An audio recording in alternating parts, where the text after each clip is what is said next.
Boom, boom, boom, boom, boom. Shake the room. Stefan loves that one. So, how you doing, me muckers? Welcome back to the midweek mumble. And first of all, we're going to quickly grab the guests. Get rid of this echo. There we go. Yeah. So, all I'm going to do is introduce the guests and then get kicking off. So, first of all, let me chuck this up before we do absolutely anything. So if you am under 18, then if you can click off because there's going to be swear words and stuff like that. So if you am under 18, just jog on. So yeah, I'm gonna bring a lad I'm speaking to now for a while from round my part, and it is Mercy Amauta. How you doing, Mucker? How are you, mate? You're right. Sound, all good, all good. You finally pinned me down. I've got you down there. I've got to because I followed you to your house. But anyway, and then we've got my brother from another mother, from another country. Stefan. Hello. How you doing? Hi, Brian, Dave. Hello, nice to see you guys. All good. If you, Dave, just want to, obviously we know who Stefan is. Most of the lads who do who sit on my live, but they might not know who you am. If you want to have a quick 30-second, what you ride, what area you come from, what you like doing, if you're in any groups or anything like that. Yeah, you may have seen the channel, Mercy Martin. It was meant to be about me and my mates, but it seems to be mostly about me with them occasionally coming to it. So it was meant to be like a group thing, but it's ended up being mostly me. I'm not far. I'm down the road from Peaky in a place, Albury, which is about 10 miles, I think, from you, isn't it, Peaky? Yeah, about 10 miles south. So he's like halfway in between me and Birmingham, basically. That's it. So I'm the young, what's known as a yam, because I'm sort of I'm on the border of the Black Country. We have an argument about who's Black Country and who isn't. If you're the old one, you're my Burley, my Brummy. No, I'm not. Yeah, I've been riding bikes since I was 16, 17. I had a bit of a break when I had the kids, and then I went back to them about, blimey, got to be 20 years ago now. So I've got 4 bikes in my collection. I've got a Royal Enfield Scram. I've got a CCM Spitfire Scrambler. I've got just bought a Triumph Speed Twin, and I've got a Royal Enfield Hunter 350. So got a bit of a selection, and it's just mainly me and my mates where I can force them out to just going around and dicking about basically, and trying to tour as much as we can. Fair play. So I mean, we are far from each other basically, but yeah. What you do? Do you do mainly tours or what? Or is it just ride out? Do you do reviews? What do you kind of do on your channel, mate? I don't really do reviews because I'm crap at it and I can't stand the sound of my own voice. So it started out just doing tours where I was just videoing the tours that I was doing. We'd do 1 a year, then we went up to 2 a year. And then I thought people started to like them, like yourself. I was only just making them and posting them just for my own entertainment, really. And then people started to comment on them. So I thought it was a bit of interest. I'll carry on doing them. So I'm trying to do 2 tours a year now. And then just in between, it's just if I can get them all out. We've got the comms all working now, so I can capture everybody's voice. And a lot of it's banter and us going off and finding somewhere to buy chips mainly. Fair play. But so yeah, so I want to quickly. I'm going to start the show off straight off the bat with an experience I've had today. So I'm having a bit of a fucking wank time at work at the minute. There's just a lot of shit flying around at work. Let me just tilt this down just to promote this t-shirt. If you want a t-shirt, go to Kazar Motor. Yeah, so basically I went out for a ride just to clear my head a little bit. Nothing major. Got into Penkridge. On the way back from Penkridge up the 449 towards Wolverhampton, got to the M54, and I noticed on the way up there was a bike come past me with 2 kids on it. It was a black and green ERF Kawasaki. And the lad on the back, they both had tracksuits, but the lad on the back literally just followed me. Like I looked in my mirror and he turned around. And I mean, I've had a fucking shit day at work already. They come right up behind me, pulled up alongside me, dropped back, and I thought, right, as soon as you get to this island, them having it. them having it. Because I thought already in my head, because obviously we saw, they kick them off the bikes or they hold a knife to them or something like that. And I was just like, mate, I'm in the mood for this. I'm in the mood for a scrap here. So put the side down, pulled up, put the side stand down, lifted my helmet up, and this kid just sat there like this. And I was like, fucking come on. I just went up the pavement. When I went past the back of the traffic lights, went over onto the pavement on basically off the dual carriageway, off the slip road on the dual carriageway, crossed over onto the pavement, jumped back onto the island, and then shot off. But the one lad had like along the side of him, he had like a bat along the side of him. So, but I was just lucky.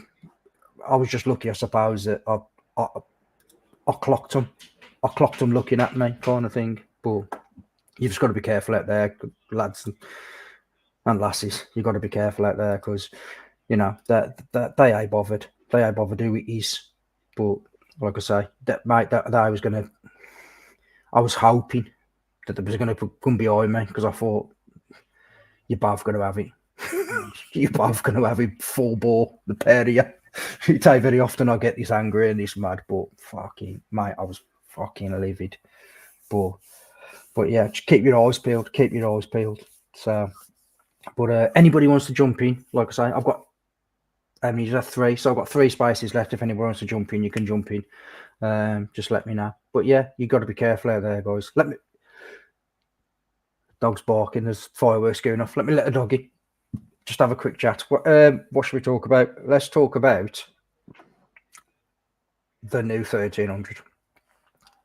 And how Steph likes it, and I think it's a bag of shit. Steph, tell us. You start, Steph, and I'm going to loose the dog in because there's fireworks. Yeah, you let the dog in, so. Right. Dave, have you tried the new 1300? I've never ridden a BMW in my life. Are you like Peaky, don't get your legs down, or is that? Are you height impaired, or? Yeah, you could say. I've got short legs, 29-inch inside legs. So right, okay. I don't know why. I've just never. BMWs have never appealed to me. So yeah, I probably do need to try one. And I think you should. I think different. Yeah, the thing with BMW is, it's like I really don't care. I always like BMW since the GS came out in the 80s, isn't it? I mean, we've seen them, and then they looked absolutely amazing, and I always wanted one. And I know this. How shall I say it? It's not the ideal bike by no means. It's. I mean, the GSA is a extreme pretentious bike, and most of the people who ride a GSA shouldn't even ride it. No pun intended for Brian, but it really is. It's like you have all that these wannabe off-roaders, and it's like a big monstrosity of a bike, and anyone who uses them in anger will know that a GSA with luggage and everything is just the most unwieldy thing you can actually take off-road. I mean, I'm not a big fan of them. So that's just the way it is. But as far as motorbikes are concerned, I think they are really, really good bikes. And the new 1300 is no different. And what I really like on this whole BMW experience is it's the service I get. I mean, that bike behind me, it's a 1250, and that's not even 3 years old. And I had new bearings, I had new cardan, I had all sorts of stuff fixed, exhaust, everything. And BMW is luckily one of these companies, they just, it's our fault. It's never a question. Whereby when you go like to KTM or other dealers, it's always your fault. And yeah, how shall I say it? That for me, it's it is an important thing to have that service behind you, and they are reliable bikes. I mean, when I bought that thing, I still have my 2007, and that's parked up in Liverpool, where I live when I'm in England, and that's an amazing bike, and it's old school, and it's just rattles, and that is my bike what I want to use when I go further abroad, because that high-tech bike behind me, as much as that is reliable, but if something goes wrong, people can't fix it. That is a given. So I do be honest, I do enjoy them, and the new 1300, I have to say, is an extremely good bike. It is different. It's a new bike, and thank God it's a new bike, not another incarnation of what's already there. But quite frankly, the biggest problem is most of the people who give a statement about these bikes don't even know how good these bikes are, because they never used one of them in anger. I did this year about 25,000 kilometers. I've been 100 days on the road. I've been off-roading. I was in the dirt. I was lying over the bike, under the bike. I fell off the bike. I didn't get the bike up on my own. I absolutely hammered it to the point where the bike gave up. It just couldn't go. Honest, it could not go a meter forward. It was end of it. And if I didn't have a couple of shepherds without a choke helping me to turn the bike around and picking me up out of the dirt, I don't know what I would have done.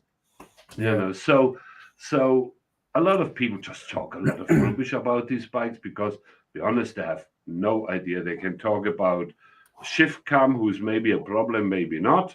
They can talk about the new up and down windscreen and the 12 kilo lighter, the 10 more horsepowers and 5 Newton meter, but they don't even know what it means to use that bike in anger. Unless you're pushing that bike to them limits, you're never going to notice the difference. Never going to notice. And quite frankly, a lot of people are not prepared to push the bikes to the limit. They can't do it.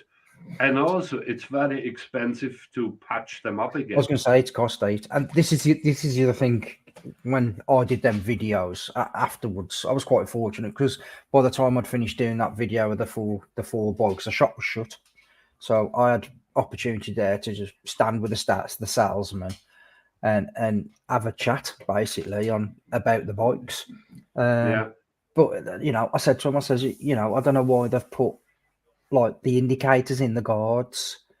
To me, if it's an off-road bike, the first thing that's going to hit the floors is the guard. So why put the fucking indicators in there? To me, listening to what they said and the conversation I had with them afterwards, is it's a lot more road-based bike than it is an off-road bike. I think what they've done is, by the sounds of it, is evening rev. What they've kind of done is they've kind of realised that 99% of the people, Stefan and Dodo, 100 nights, 100 road, you know what I mean, and up the mountains and down the mountains and all that. 99% of the people do that. They probably go on a show road, or they do the fucking ABR festival. That's as much as they're going to do. So they've kind of said, right, let's put this as a more road going bike than the 1250, the 1150. Do you know what I mean? Yeah, I mean, I actually think there will be no GSA. I don't think there will be. Well, listening to them, they're not even building them yet. They're waiting to see. They're waiting to see what the repercussions of this 1300 is. Yeah, I mean, I don't believe for a minute there will be a GSA, because price-wise, when you look at them, what they cost now, they are quite expensive. I mean, I looked actually on this bike. That's the TE. All singing, all dancing, everything included. And when I bought that, there was, I think I paid for it £17,500. So, but be fair, the way it stands there, I think it's actually cost me more than a GSA.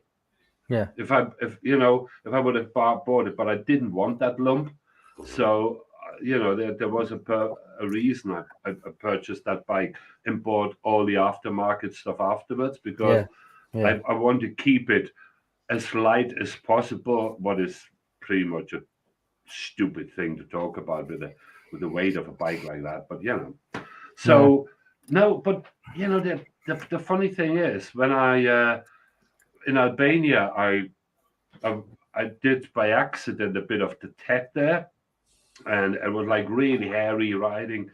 And when I came around the corner, I found a German guy on a 700 what was it, Yamaha, in The a Tenere. ditch. Yeah. Tenere, So, but Tenere, in the ditch, and I had to pick him up. And the truth is, I saw him struggle along, and I was like, man, when I go back, I should reconsider my option and get rid of the GS. But then, I had like a 5,500 kilometer ride back, and then you realize what good bike it is, because if you just go moderate off-road, let's call it moderate piste or whatever, then it's a really good bike. Yeah. Sand, you can forget about it. Deep gravel, you can forget about it. And, don't even get near hard terrain with like boulders and stuff like that. Yeah. You have no chance with that bike, especially not when you have luggage on it. Yeah.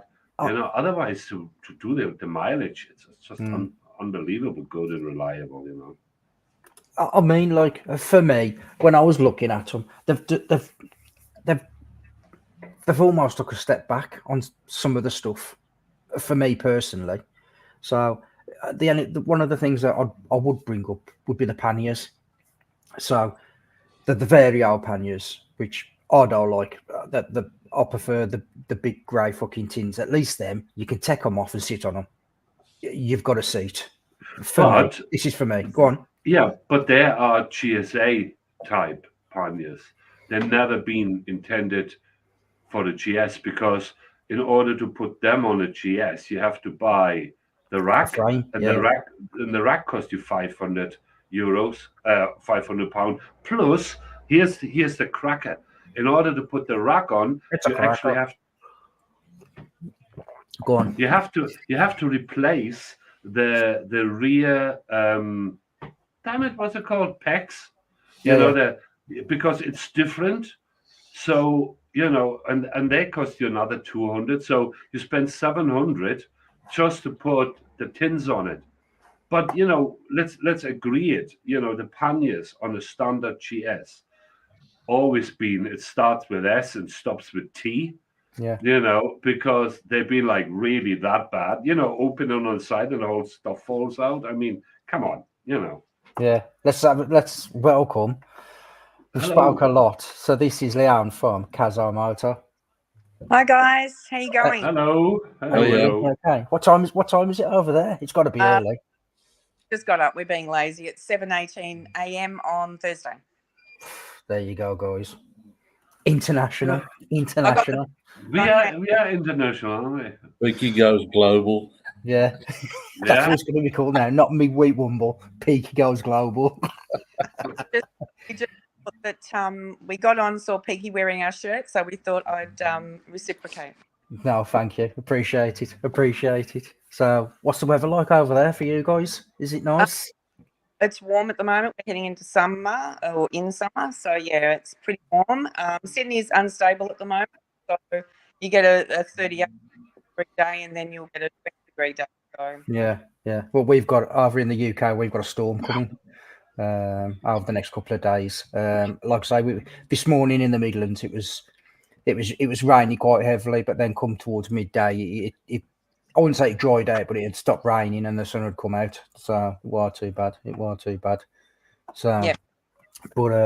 But just going back to this BMW, like, I know what you're saying, Steph, about that, but it's like I say, the Varial pannier, to wind it out, there's like, it looks like on the 1250s, the dial to move the windscreen.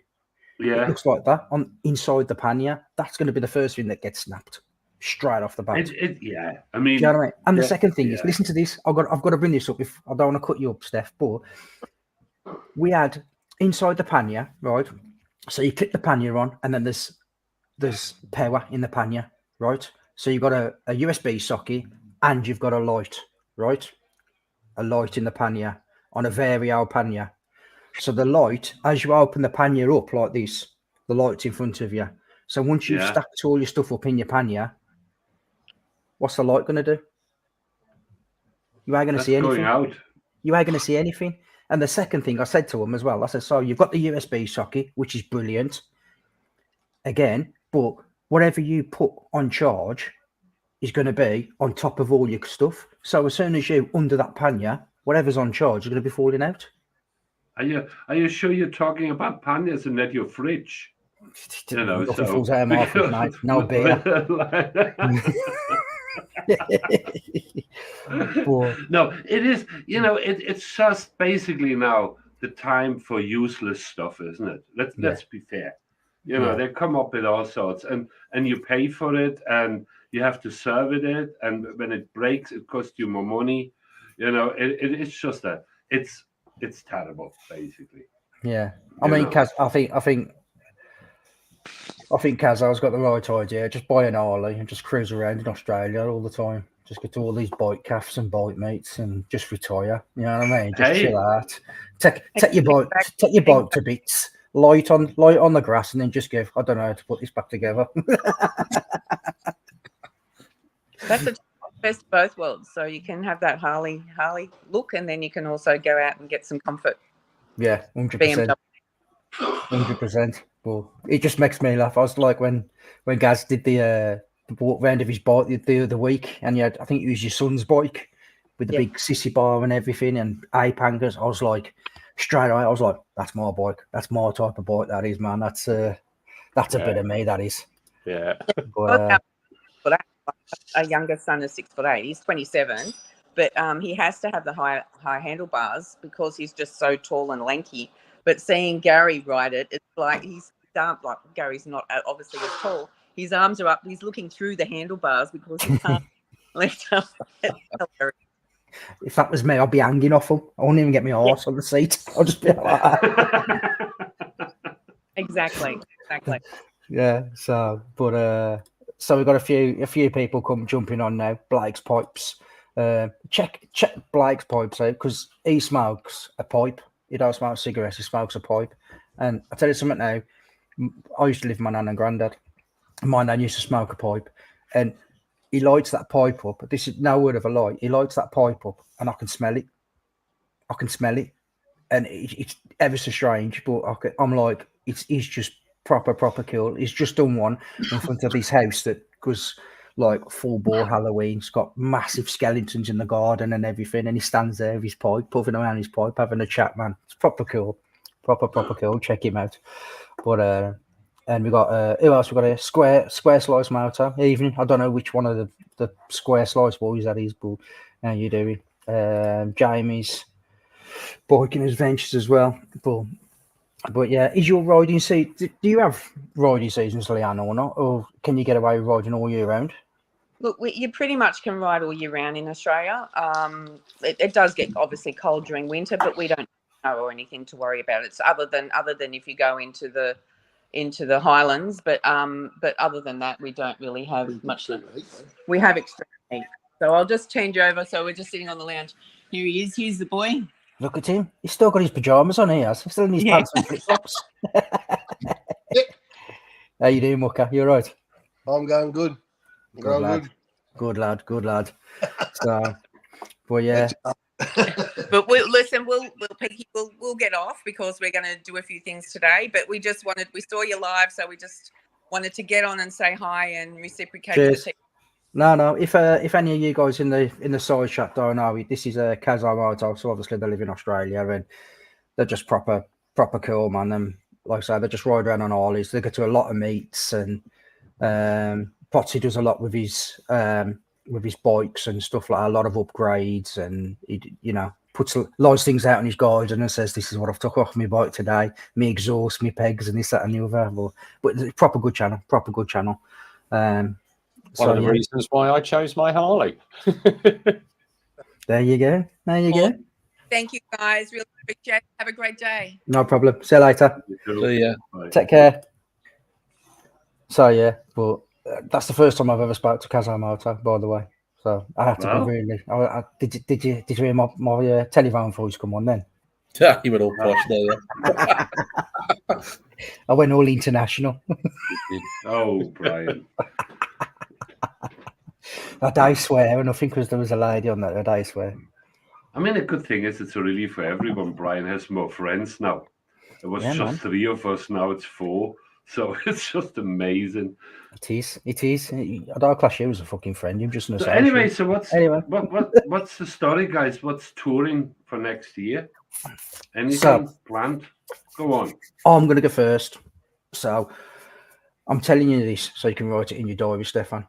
And Dave, if you want. But I'm looking at doing the 80th World War II remembrance, Normandy. So that's booked in. I'm looking at booking that over the next. I'm looking at booking the hotels within the next 2 weeks because already I'm getting chock-a-block already. So that's gonna be getting booked up. And then me and Marcus is in New York at the moment, but just before he went away, we was on about coming down and doing the French Alps next year for 10 days.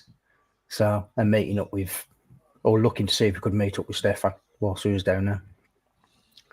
Well, I mean, I have some plans. I mean, it's just filling up now. I mean, there's a lot in the air. I wouldn't mind Mongolia. You know, that would be one of the things. Or then over the winter, maybe South America. You know, to send my bike over the other one. You know, from Britain. But I do have a bit of a problem because sending a bike from Britain to South America, I have to do that via Germany. What is technically not the issue. It's just a big insurance problem because I'm not sure if you're aware of it, but you know, I mean, you guys, you are allowed to be, what is it, 3 months out of the country in Europe? Yeah, 90 days. And most of the insurances basically stop you. They only give you 90 days in Europe in a year. So what I have to do is basically bring that bike from England to Germany, get MOT'd in Germany, and then get it registered in Germany here in order to basically have the whole claboodle because, you know, the insurances here is half the price and you get 350, basically a full year without problem, and you get special insurances for South America and so on without any trouble. So that is one of the things I have to do to basically over the winter now get the bike over here to Germany, do all the changes to it, what will be a bit of a problem because I had the suspension changed and the exhaust changed, and getting that through the German TÜV will be a nightmare. But so I was going to say, why couldn't, for example, couldn't one of us bring it over to you and you just ride it from your house? Couldn't one of us bring it over to you and you just ride it from your house? That's not the problem. I mean, I could ride the bike from England, but and send it over. It's just about the technical issues you have with insurance, import, export, and so on. Because the problem is, if I do, Britain unfortunately now has third world status. So if I basically bring the bike into Germany and then want to ship it from there, I still have to do it basically at the German rules because that's the port of origin where it goes. But that I don't have the documentation because the bike is registered in England. So it's basically a bit of a stinker, to be honest. And so what I will do with insurance and anything else. Yeah, and then, you know, obviously if I bring the bike over, for example, I have a different suspension in it, so I have to take the suspension out but I don't have the old stuff anymore. So I have to borrow the suspension from a friend of mine, put the original exhaust in, get the bike basically through the MOT here in Germany, TÜV as it's called, get all the stamps, and then basically switch it over again. I mean, I will not ride it here. For me, it's really just to do the necessary to get it shipped out. So what would be the difference, right? This might sound like a daft question, but for me sitting here now, what would be the difference between me riding my bike going and doing what we did in Germany and you riding your bike in Germany? Because I got a standard exhaust. Do you know what I mean? Because it's an English bike at the end of the day. It's a German bike, it's an English bike. Well, I mean, this one here has a English registration on it. That's not a problem, right? This is an English bike here, so I have no problem whatsoever. I mean, I have no problems with custom. I have no problems with insurance. I have no problems with the police. That's all not a problem. But what you have to do is, if I want to send my bike, say, to South America, Argentina, or whatever, then you need a lot of documentation. And the problem is the documentation has to be always on the port of origin. So basically I then have to declare it like a transit thing from England via Germany to Argentina. And you can't send it from, well, you can, but it's much more expensive. There's like specialized companies here in Hamburg who deal with all that. And then on top of this, you have the problem with insurance, because you're not getting in England any insurance, say for Argentina. What wouldn't be a big deal if you argue you get local insurance over there, what you get. But you need still the basic registration documents, and they fall foul. I had some issues in Turkey with my English documents. I had some problems in Albania. I had some problems in Serbia. It was all manageable, but now I know the difference, and next time I approach it different.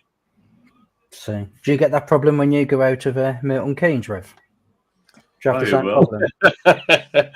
No, apart from paying import tax when you go to Super Sausage every week. Yeah, duty tax. Yeah, duty tax. Yeah.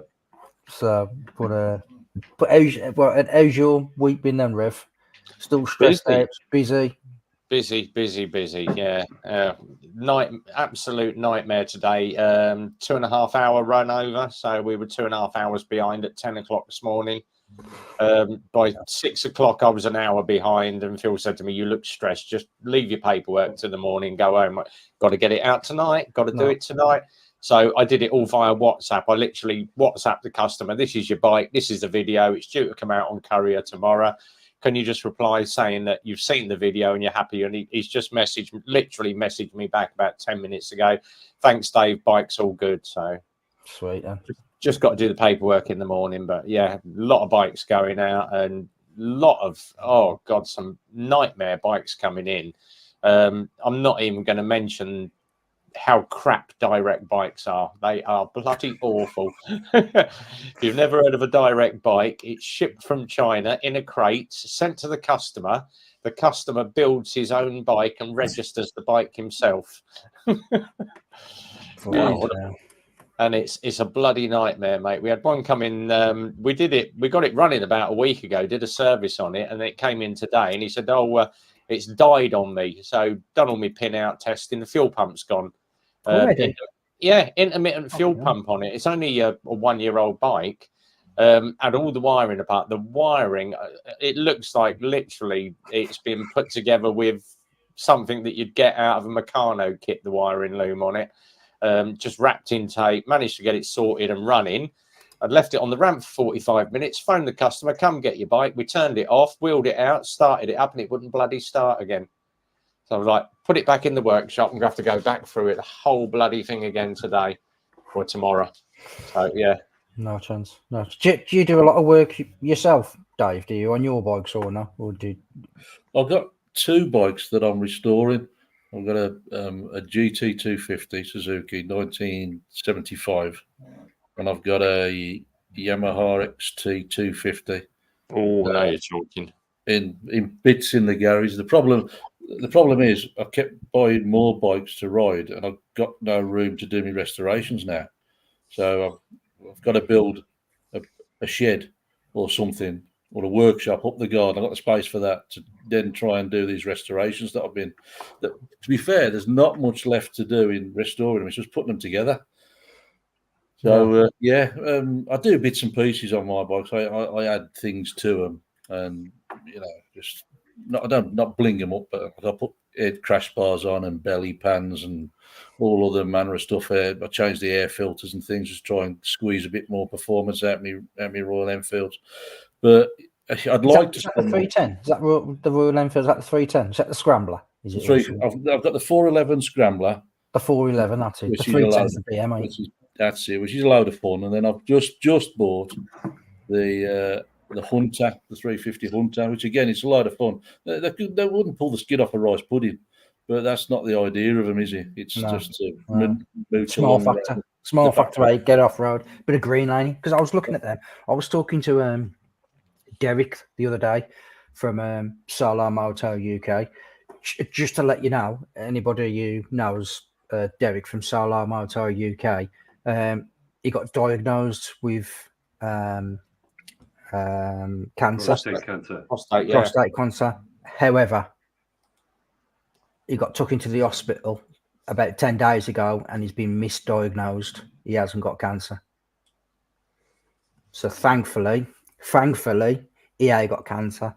However, he's been getting treated for cancer for the last 6 weeks. So that's fucking shocking, absolutely fucking shocking. But like I said to him, take it for what it is at the moment. Take it for what it is, and just be grateful that you ain't got fucking cancer, mate. And just I mean, no disrespect for the poor soul, but when it comes to get things wrong, I think he is in a league on his own, isn't he? Because I mean, God bless him, but Derek, if you are here, you are definitely in a league on your own. I mean, you blow up absolutely everything on a motorbike, So that I mean, luckily it was wrong with the cancer as well. Good for you, but. Obviously, I mean, it was just, there was a good chance it was wrong, wasn't it? Because it's Derek after all. We're talking about. He's a legend in his own right. He is. But like I say, thankfully, I just said to him, I says, mate, have a bit of time off now and just recoup yourself. Be thankful that you ain't got fucking cancer. Yeah.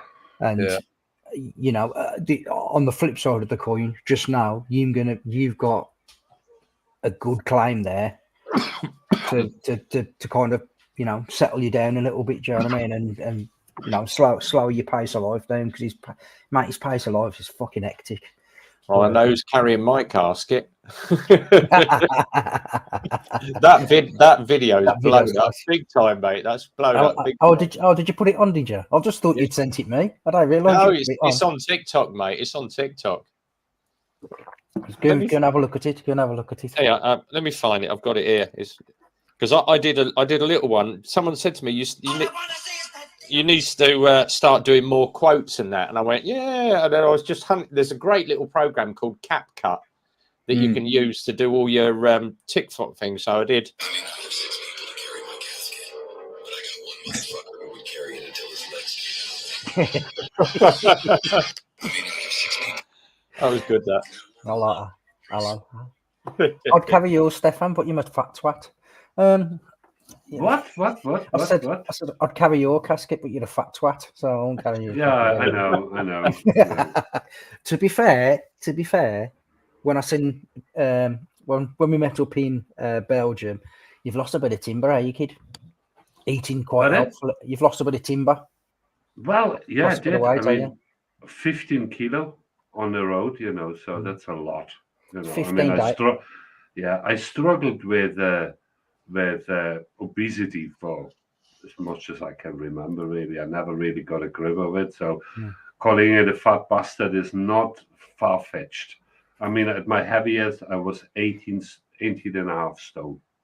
You know, so that's quite a bit. Big bone. chunky boy. You know, and yeah, and then when I went on this 100 nights, 100 days, 100 night trip, where I literally only camping and cooking and riding motorbike and pushing myself. You know, it just changed my whole life, really. It really did. You know, and people, I have problems now because I'm not like one of these, you know, someone's, how shall I say it? Your level of accepting shit from other people drops considerably. You know, you really couldn't care less anymore because you're just more self-centered and you're in a much better place. And people find it very difficult. And I do understand why people find it very difficult to deal with, you know, or with me, you know, because I have it just, you know, when you're on your own and for such a long time, I mean, it sounds a really pathetic way of explaining it, but I think that was the first time in my life I had like absolute freedom for a long period of time. I know it sounds cheesy, you know, it really is. But think about it, right? All you do is ride your motorbike, stop, set up your tent, have a good time, cook yourself something to eat, meet amazing people everywhere, make friendships. Next day, you pack up again, ride, see amazing landscapes, and nothing is bothering you. And you're more or less in countries where you've never been before, where nobody speaks your language. You know, you're pushing yourself to the limit often, more often than you actually like to, and you think like, whoa, that was close. But then you find again amazing people on the road, and it's just like, whoa, you know, how to come down from this? It's like pretty much impossible. And because you do it for so long, it becomes your new reality. You know, and that's just very difficult for people who haven't experienced that come to terms with you because you have a completely new outlook on things. And I do understand that people hate the guts of me to some extent, you know, because I just don't fit in anymore. You know, eventually you will, but you know, it's not your preferred way of dealing with things because you just really seen the other side of the coin. Plus, the fact is that it cost me overall less money than I would have cost me to stay where I am. I know what you're saying there. Yeah. I've found I've got back off to something similar. I've come back from a tour, and it's like coming down from a high. I get depressed for a few days afterwards, and then you get to this because it changes your frame of mind. It changes a lot of stuff. Does, Dave. Get away from the hustle and bustle and the humdrum of life, and especially if you get good landscapes, and it's just brilliant. Yeah, I mean, the fact is, you come back and you're like, whoa, you know, it's just amazing. And then you also have the issue with because you get so much senses overload because everything is not everything, but a lot of things are so new to you. You know, you just don't know what to do with it. Yeah. And then you're like excited, like Brian when he, you know, gets something nice, you know, like a little puppy, and nobody cares. Nobody cares because you have to come to terms with it that nobody gives a shit how you feel, what you experience, because people cannot relate to it. Yeah, you know, so it is. I know exactly that feeling because I I do Super Sausage every Sunday, and it got to the point where it was the same people, same crowd, same old banter every week. And then Pete said, "Oh, come up and meet me in Wolverhampton. We'll do a few cafes." And me and him on the first day, we had when we did Raven Calf, we were giggling all the way around that first ride. And he got back and he went, "Great ride, mate. Really enjoyed the company." I said, "Do you know what? I am still buzzing off of that ride. I was buzzing for days." Yeah. And we went and did Caffeine and Machine a couple of weeks later, and I was still buzzing. It's something different. Just getting out and just riding with someone different that knows your style. You know each other's style. It's not a group ride. You're not all riding at the leader's pace. You can go out and do your own bloody thing, and it's a totally different ball game altogether. Yeah. I mean, like I say, but you know, go on, Dave. Go on. So a funny thing happened when we went to Skye back in July, and it was a sunny afternoon. This is morbid, but it's true. And we come around this bend. We're out in sort of the middle of nowhere. Come around this bend, and the sun was glistening off the sea, and there was a bench looking out across the sea to the highlands. And I said to me, mate, I said, "This is where I want to come and die. I want to sit on that bench when the time comes and die. I don't want to get, burn in a house fire. I don't want to get killed in a car crash. I want to sit on that bench on a day like this, and that's where I want to die." Yeah, and that's when you start thinking of things like that, that sort of shows you the mindset you get into, doesn't it? Yeah. I mean, like I said, go on. You know, the thing is, right? I mean, I'm, you know, when I look at my bike and stuff like that, and it's like, for me, it's ideal. I don't have to do anything. And when you think about it, you know, we all love our motorbikes and the whole philosophy around it, you know, because, you know, it's like individual, one guy like that and one guy's like that. And, you know, we all have a different taste and expecting different results when we do the bike. But the funny thing is, when you are on the road, it doesn't really matter, you know. And now I'm at the point, like, I have no interest in new stuff because I have everything. A few things broke, so I have to replace them. But if I go on my next trip, it will be exactly the same again because, you know, it becomes so irrelevant because when you're at home and you can't do tours and you want to do something around the bike, you pretty much have no choice than building something or repairing something or putting a new mirror on just to do something around the bike to get a bit of a kick out of it, because otherwise it just stands in the corner and does nothing, doesn't it? Yeah. So I mean that's the thing. Like when I go on my tours, like a lot of it's for me. Yeah. Do you know what I mean? I want to go and do something. You know, I ask the lads, and some of the lads say yes, some of them say no. Well, yeah, I'm going anyway. So if you come, that's it. If you don't, I'm still going. Kind of thing. So it don't really matter. But you know, that's one of the reasons why, like, for my mental health, for me up here, I like to plan things or have something on the diary for next year, just to keep my mind active and planning ahead. Roll on Sturgis, mate. Roll on Sturgis. Yeah. I'm telling you. Yeah. But yeah, and that's one of the reasons why, like Stefan laughs about it, of how much I plan and stuff like that. But a lot of it is boredom. You know what I mean? I sit there and I'm like, right, let's have a look around on the map. What's that lake? What's that river? What's that? What's this? What? You know what I mean? And like I say, that's just me. I like to sit. I do like to plan things. I do like to look at things. I do like to know that when I get there, I know something about it. Do you know what I mean? I mean, Stefan is a completely different kettle of fish. Stefan just likes to go. And I go, but it's not always a good thing, Brian. I mean, you know, I have to hold my hand up. I'm sometimes missed opportunities, you know. So, but that's another thing, isn't it?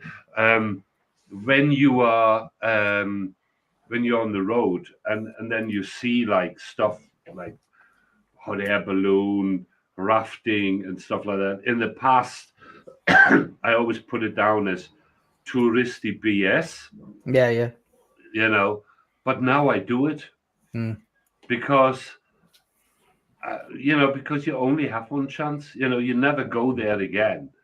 And now I push myself to do these things.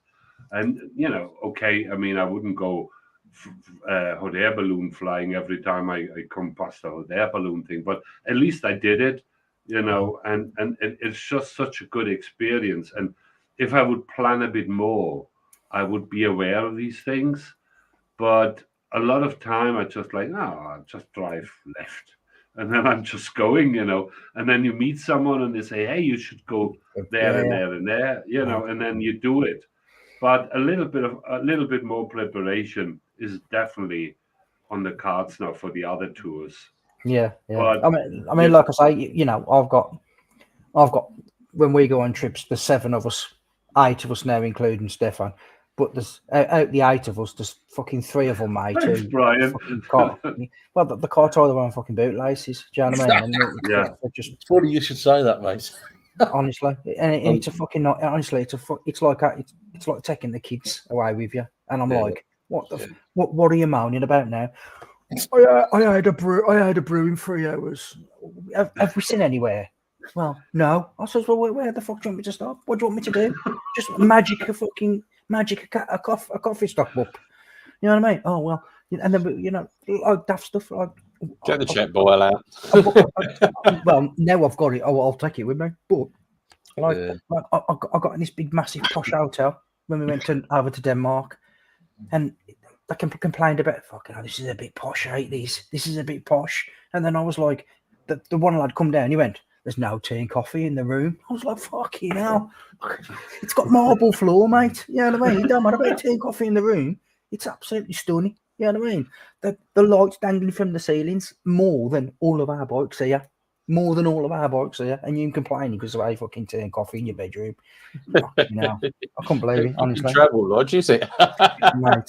But the thing is, mate, we had a rocket deal, and all it was a bypass to get down to the Black Forest. That's all it was. We was just travelling from point to point to point to get down to the Black Forest, to meet up with Steph and to have 3 or 4 days in the Black Forest.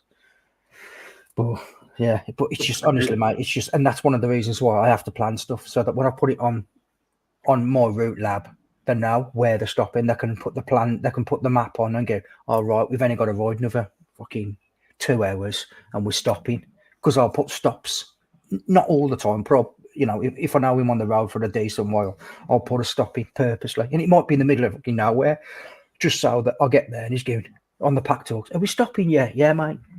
We are far away now. You know what I mean? It's probably, I don't know. I'm now zooming in and out on my sat nav, trying to look for somewhere where we can pull over and get a brew. Do you know what I mean? Well, but that's just the way it is. But that's just the way it is. Brian, I can't ride with people. I'm unable to. I think I haven't got the tolerance to put up with that. I'm happy to meet people. I'm happy to spend a couple of days riding along, but then I have to be off again on my own, so it's just too much, as fun as it can be. I've been to North Italy with a bunch of people from around here, and it was really nice. But after a few days, you just realize how difficult some people are, because some people just have a slight different agenda. And they are not really good in following. And I'm not sure if you guys, but I used to have a boat, and I always went out the Irish sea fishing and stuff like that. And friends of mine have boats, but sometimes you just go on someone else's boat, and what that guy says will be done, because it's his boat. He's the captain, and you just shut up and do your thing. Otherwise, but people have a real habit of following you, but then they think they have to demand other things from you as well, and I can't deal with that.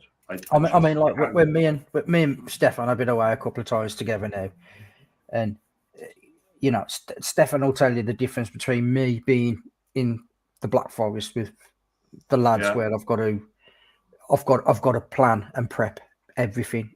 And Yeah. you know, I do lose my temper with them. I do start fucking shouting and moaning and fucking having a pop at them. But then when me and Marcus went to Belgium, it was completely different because it was just like sound. Me and Marcus are on the That's what we same do. way level. We just roll along. There was no kind of, there was an agenda, but we'll get there when we get there, kind of thing, you know. And Stefan, like Stefan said, oh, I want to go and see a German war cemetery. And we was like, yeah, sound. Let's go Army see that knows then. army, mate. That's the thing. Yeah. And half the problem is, it's like I've had the arguments with them. I'm like, well, you preppy, you sit down and you look at the routes, Do book the the admin, yeah. hotels, have a look at where you're stopping, have a look at the fuel, have a look at what's in the budget, where you can get, not the hotels, but also fuel wise, and come up with that fucking 10-day trip. You do it. See how easy it is, because and then you get there, and like sometimes you feel like people are having a pop at you. Oh fucking hell! Why are we doing this? We could have done that road. Sure, why have you done this? And then you're like, fuck off, go and do it yourself. I ain't interested now. Go and do it yourself then. Do you know what I mean? No, and that's what, and like from now, I've said to the lads, because from now, I'll tell you where I'm booking. If you want to come, you can book the same hotels as me. Apart from that, I'll meet you at the end of the day. Plan your own routes, do your own stops, get there when you get there, whatever you want to do. But from now on, this is what I'm doing. This is how I'm getting there. This is where I'm stopping, and I'll see you overnight. I ain't spending all day and all night. Yeah, I'm gonna end up fucking killing one of you.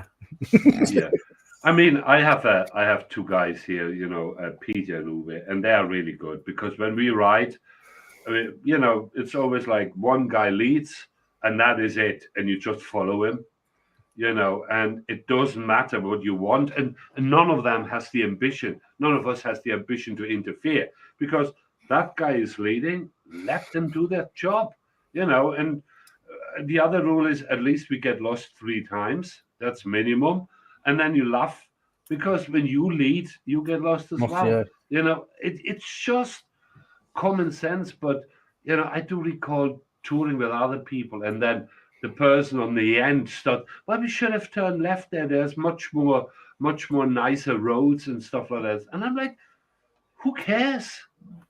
Yeah. You know, who cares? Yeah. But again, like I say, that was the difference between us meeting in Germany, where I was, you know, we'd get back, and then you know they'd be like, "What we having for tea?" I don't know. I don't. What do you want for tea? Because don't matter what I say. If I say Chinese, you're going to say Indian. If I say I'm going to have a fucking steak, you want a fucking burger. So you have whatever you want to have. Whatever you have, I'll follow you. You know what I mean? But then, like I say, when we met up in Belgium, it was completely different because me and Marcus are just in the same way. So we've just like, what do we want to do? If we don't get there, then we don't get there. It's that weekend was just solely about enjoying ourselves, having a good laugh, having a fucking decent drink of a night, as it was my birthday weekend, having a decent drink, having a giggle, meeting up with Stefan, and having a laugh. That's what it was all about, having a laugh. Exactly. And that's what I said to Marcus. Right, going away with the lads, it's fucking brilliant. It is really good. I says, but it gets to the point where it's like it goes back to the old days when you mean because we all us lot served together, and I could, like I say, I could quite easily fucking fill them all in. It fucking does my head in, genuinely, and they probably feel exactly the same with me. Do you know what I mean? But it's just so frustrating, honestly. But you know, how you just have to take it for what it is, isn't it? I think you don't have to read too much in it. You just know it will happen, and you know. I mean, well, like I say, that's what I've said to them. Next time it'll be this is the hotel I've booked. This is the hotel between there and there, and we're stopping here for 4 days. You book get yourself. There. If you want to stop there, you can stop there. You can get there however you want to get there.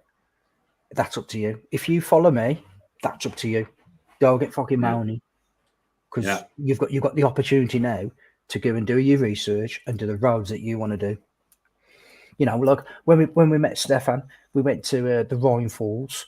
Now, we pulled up about 2 hours before getting to the Rhine Falls, and I says, "Oh, there's this waterfall I want to go to." Fucking a fucking waterfall! Fucking hell! Who wants to see a waterfall?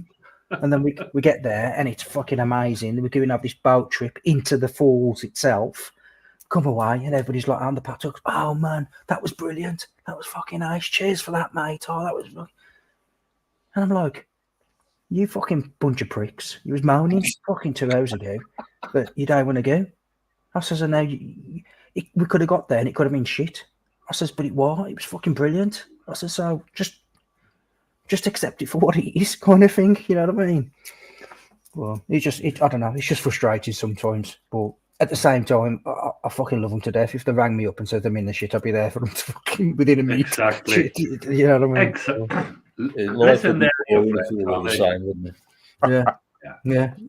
You know, they all have their quirks. You know.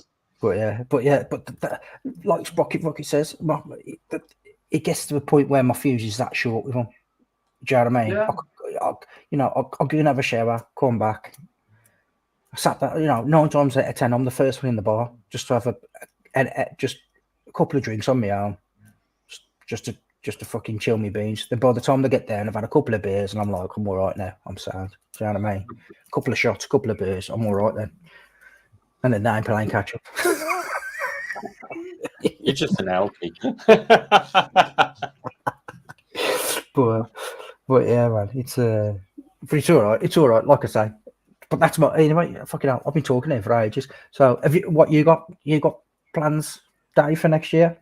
Yeah, we're going Norfolk in June. Never been to Norfolk in my life, so that's going to be interesting. And then we're either going to do the Wild Atlantic Way or part of it in August, or the Pecos. So I've never done the Pecos. I really want to do the Pecos. I'll tell you what's made me want to do the Pecos, watching Bandit Man's Richard and Carol's video. Yeah. I messaged them the other day out there. Just superb they are. So that's based on that is why I want to go and do Pecos. So yes, it's Pecos or Ireland in August.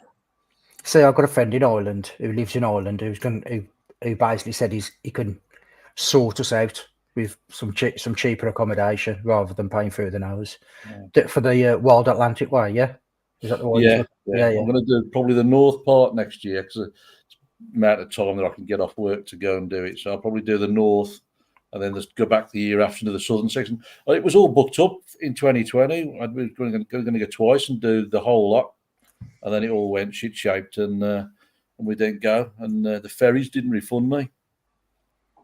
So it's a nice place, Ireland. I did the Wild Atlantic Road. It really is nice. But I didn't do the Northern Ireland bit. I just came across from where was it? Dublin, and then just basically straight across, and then more or less did the bit from down there. Ring of Kerry, I think you got down there. Yeah. It is absolutely lovely. Yeah. I've spoke to that. I've actually asked him to come on the live. Dave from Really Good TV. I've asked him to. He lives over there, so I've asked him to come on the live. Like but he's just got to get time. He says he's obviously he's a busy boy, but yeah, I spoke to him at the ABR festival, and fair play to him. Exchange numbers. I've been texting him and having a bit of a chat and having a bit of a giggle with him. So he says I can stop at his for a night or two, and he can show me the local roads to him and everything. So we're gonna have a bit of a play around there, I think. But yeah, that's another place I want to do. I want to do the Pecos. I want to do the Pyrenees again. I've done the Pyrenees, but I was on a sports bike, so my fucking head was down and my arse was up. I didn't see anything. And have you done the Isle of Mull? The Isle of Mull? No.